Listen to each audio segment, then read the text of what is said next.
Il s'agit d'une proposition d'assistance donc par chat où en tant que visiteur, j'ai juste à cliquer dessus et là tout de suite, voilà, j'ai une conseillère rue du commerce qui me répond en temps réel. Le pari qu'on prend, c'est ça, c'est de remettre l'humain au cœur du e-commerce, c'est-à-dire concrètement, on remet des vendeurs sur Internet. Avec cette application, iAdvice promet d'accroître la satisfaction des clients et de réduire le coût d'assistance en ligne. La start-up nantaise compte aujourd'hui 800 clients, parmi lesquels les plus grands acteurs du e-commerce qui comptent aussi sur cette application pour augmenter les ventes. Chez Boulanger, il y a une augmentation du panier moyen de 36%.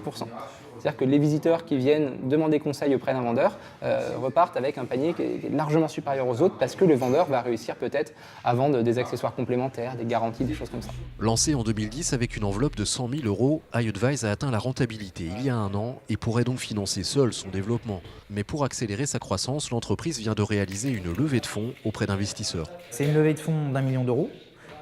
Qui est réalisé auprès d'Alven Capital, et un fonds parisien. C'est des gens qui vont être extrêmement attentifs et c'est bien naturel à nos axes de progression. On se doit d'atteindre des résultats et du coup ça met une pression assez saine. On est au-delà aussi de la relation financière.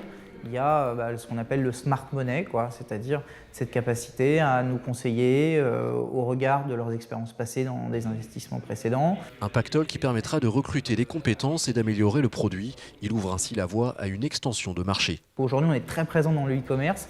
On commence à l'être dans l'assurance, dans les télécommunications, dans la finance. Et c'est des domaines sur lesquels on doit se développer encore davantage. Après l'Espagne, iAdvice convoite maintenant le marché allemand et anglais et entend devenir leader sur le marché européen. Pour y parvenir, la start-up n'exclut pas des acquisitions parmi ses concurrents qui seraient financées là aussi par une levée de fonds.